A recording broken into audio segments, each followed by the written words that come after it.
Sur le plateau, on a remplacé Nabil Hafad par Hind Haïdi, qui est avec nous, fondatrice de Jout. Comment ça va, Hind? Très bien, Faisal, merci beaucoup. Merci d'avoir répondu à l'invitation. Avec plaisir. Wissal est toujours avec nous. Toujours avec plaisir. Et Dr Marwan Hakam est toujours avec nous aujourd'hui. Alors, cette séquence, elle est liée à une autre séquence, ou plutôt à une photo qu'on a vue circuler sur les réseaux sociaux. Une internaute a mis une photo sur Facebook, qui a ensuite été partagée de nombreuses fois, mise sur les réseaux sociaux. C'est celle-ci. Et cette photo-là, eh bien, elle symbolise énormément de choses. Alors déjà, avant qu'on en parle, ça va nous permettre de parler de la mendicité et de l'accès à l'éducation, des thèmes qui nous sont chers. Et avec Simhirik, on verra d'un point de vue juridique aussi également comment est considérée la mendicité sur le plan juridique. Quand vous avez vu cette photo circuler, qu'est-ce que ça t'a inspiré, toi, Hind, déjà à la base? Parce qu'on va revenir sur toute l'action que tu fais au niveau de Jout et surtout la campagne contre la mendicité que tu avais lancée en mars dernier. Quand tu as vu cette photo, qu'est-ce que ça t'a inspiré?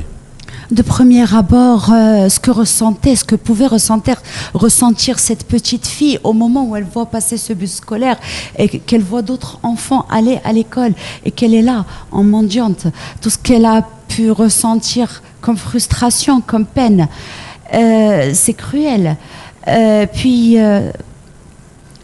je pense aussi à son devenir, vu que j'en vois à la rue par milliers qui échouent suite à leur exploitation étant enfants dans la mendicité. Alors, on va y revenir, justement, parce cruel. que ça, c'est vraiment, oui, cruel. C'est ce qui revient. Wissal? C'est une photo choc, c'est une photo qui nous a tous fait réagir, malheureusement, et je pense que Hind va beaucoup en parler. Malheureusement, c'est pas un cas isolé. Oui. C'est triste. Oui, quand c'est cristallisé, quand c'est pris sur le moment, et puis avec toute la symbolique que ça peut avoir d'avoir une pauvre petite gamine qui est là, c'est extrêmement douloureux pour chacun de nous en tant que parents déjà. En tant que parent, quand on voit cette image-là, on ne peut pas s'empêcher d'avoir le cœur serré parce qu'on se dit, cet enfant, encore très très petite, je crois qu'elle doit avoir 3 ou 4 ans, je pense. Un peu plus, elle est un peu plus jeune. Voilà. On se dit, mais cet enfant, elle n'a rien demandé à personne et elle se retrouve comme ça, exploitée probablement, assise sur un bout de trottoir en train de dire au revoir à d'autres enfants qui sont du même âge. Et je pense que nous avons une responsabilité collective sur cette photo, à des niveaux différents, mais une responsabilité collective. Marwan. Moi, je dis hurrah à Facebook, hurrah les réseaux sociaux, parce que merci, ça permet au moins de mettre en valeur ce genre de clichés qui permettent de voir la réalité. Parce que je pense que cette réalité est transparente aux yeux de nos politiques. Et que c'est que comme ça qu'on pourrait peut-être leur faire montrer la réalité des choses et ce qui se passe en termes d'exploitation d'enfants pour la mendicité et ainsi de suite. Parce que j'ai l'impression qu'ils ne le voient pas, eux. Parce que j'ai pas l'impression qu'il y ait des programmes spécifiques pour faire ça. Je pense qu'il y a beaucoup d'associations. Hind est à la tête d'une des associations qui est la plus active à ce sujet, du moins celle que je vois sur les réseaux sociaux. Mais je pense qu'il y a beaucoup de personnes au niveau associatif qui font un énorme travail pour ça. Ces gens-là ne peuvent pas réussir seuls. S'il n'y a pas une vraie politique d'État à ce sujet, s'il n'y a pas l'intégration obligatoire à l'école, s'il n'y a pas un accompagnement des familles pour la scolarisation précoce des enfants, pour qu'il n'y ait pas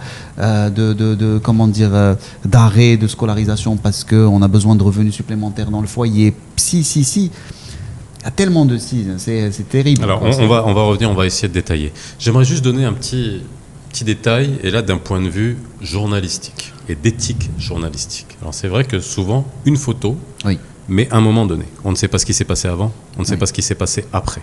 On part du principe que, en effet, c'est ce qui est transmis, le symbole qui est transmis à travers cette photo, on va le prendre comme argent comptant. Donc je prends juste des pincettes, par pur professionnalisme, pour dire que j'ai pas eu le temps de vérifier. Si, vous savez, ça peut être peut-être. J'en prends la responsabilité, j'ai eu le temps de vérifier. Voilà, super. C'est pour ça que aussi tu es là. Mais je le dis parce que on pourra revenir sur le traitement de l'information et certaines photos qui, dans d'autres cas, peuvent donner lieu à d'autres interprétations. Mais dans ce cas-là, en effet, tu vas nous dire.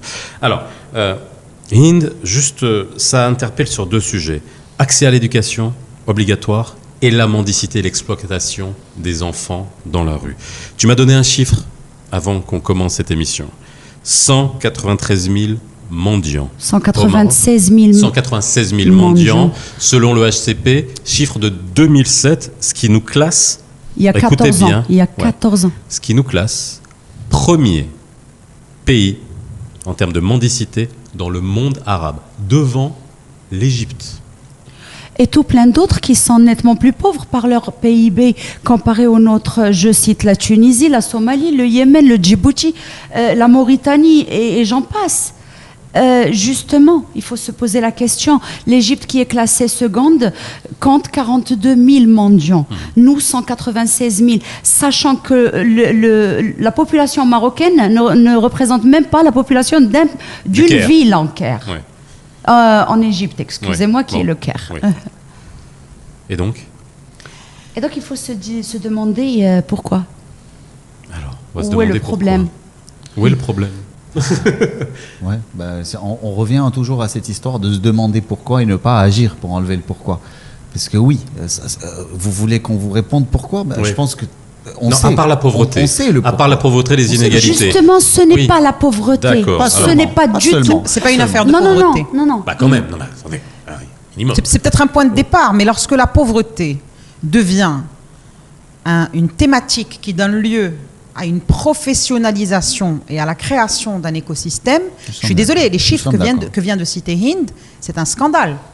Que dans un pays comme le nôtre, dans une époque qui est la nôtre, avec toute l'ambition qui est la Et nôtre, tout ce qui a été fait depuis avec 20 ans. notre nouveau faut modèle de oublier. développement, avec nos ambitions écologiques, responsables, etc., qu'on ne soit pas capable de prendre le taureau par les cornes et de mettre en place une stratégie volontariste, engagée et engageante, y compris en impliquant la société civile. Je suis énormément ce que fait Hind sur les réseaux sociaux et ce qu'elle fait force réellement le respect et j'espère qu'elle sera contagieuse, en tout cas elle a un sourire très contagieux. Il faut que la société civile prenne ses responsabilités. Il n'y a de mendiants que parce que nous alimentons le cercle. Alors justement. Moi, un jour, j'ai été sensible, et je tiens à le Ouais. dire, à un message qu'avait fait Hind il y a quelque temps, à l'occasion d'une très forte campagne. Et j'ai arrêté de donner aux mendiants dans la rue. Quand on veut aider, il y a 1001 façons de le faire de manière plus ciblée, Tout à fait. plus structurée, plus efficace. Tout à fait. Alors tu parles Mais de on la s'achète campagne la qui a bonne été lancée. conscience. Voilà. Oui, Alors, la et on campagne que s'achète tu une as bonne lancée- conscience parce qu'on a balancé 2 dirhams à un feu rouge. Je suis Ouais. désolée, c'est pas de la bonne conscience, c'est criminel. Alors, une campagne qui était à ton initiative, à l'initiative de Joud, du 10 mars au 10 avril 2021. de cette année. On voit l'affiche là qui s'affiche à l'écran.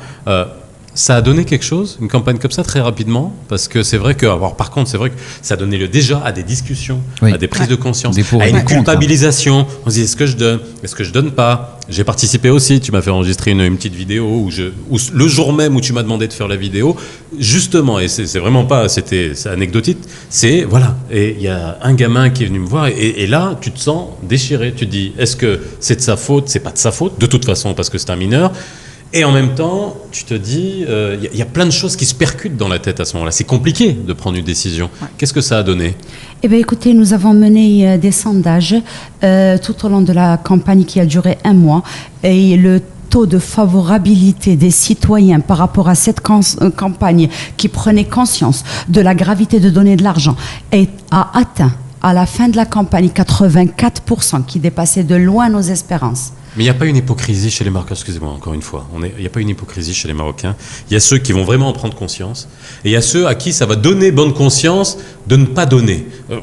Tu vois, c'est compliqué, le genre de sentiment qu'on peut avoir. Les questions qui revenaient très régulièrement sur les réseaux sociaux pendant cette campagne, c'était mais quelle est la solution, mais quelle est l'alternative? Eh bien écoutez, ce ne sont pas des personnes démunies qui font de la mendicité une profession. Et même un démuni qui commence à tendre la main et qui y voit tout le gain devient un professionnel de la mendicité. Et c'est pour ça que nous avons atteint ce chiffre impressionnant. Un Marocain sur 150 serait mendiant. Chiffre de 2007, nous avons tous remarqué l'évolution des nombres et c'est alarmant. On ne peut pas continuer. Pour le sort de tous ces enfants, pour le sort du Maroc, on ne peut pas continuer à donner à ces enfants, coûte que coûte. D'ailleurs, par rapport à cette petite sur la photo, J'ai envoyé des joudeurs observer et filmer qu'elles m'ont dit. Alors, les joudeurs, c'est les bénévoles de chez Joude. Hein. Oui. Voilà. Ouais. Parce que le point où après a été prise la photo était très facilement Oui, identifiable. Repérable, oui, oui. Et donc, Ça tu as va. envoyé des joudeurs, et qu'est-ce qu'ils ont Oui. découvert? Elle arrive accompagnée de sa propre mère, qui la met sur le feu rouge et qui s'installe à côté avec un téléphone encore plus cher que le mien pour regarder du YouTube et laisse la petite de 4 ans traîner entre les voitures pour récupérer de l'aumône qu'elle lui remet. Cette femme, parce que j'en ai fait l'expérience. Ce sont des personnes qui refusent catégoriquement de travailler et on peut le comprendre parfaitement. De refuser d'avoir un employeur et gagner le SMIC quand on sait qu'on peut gagner l'équivalent en 10 jours et à notre convenance, d'une part. D'autre On part, a évalué ça, les revenus issus de la mendicité 350 dirhams la demi-journée en moyenne. en moyenne. Oui. Ok. 350 dirhams la demi-journée en moyenne. Et justement, ils refusent de mettre leurs enfants à l'école. Il y a une association à Rabat qui a créé une crèche et qui va à la recherche des mendiants pour leur demander de garder les enfants pendant leurs horaires de travail. Qu'elle s'en occuperait, qu'elle Oui. les nourrirait, qu'elle les changerait, etc. Et non. Personne n'accepte.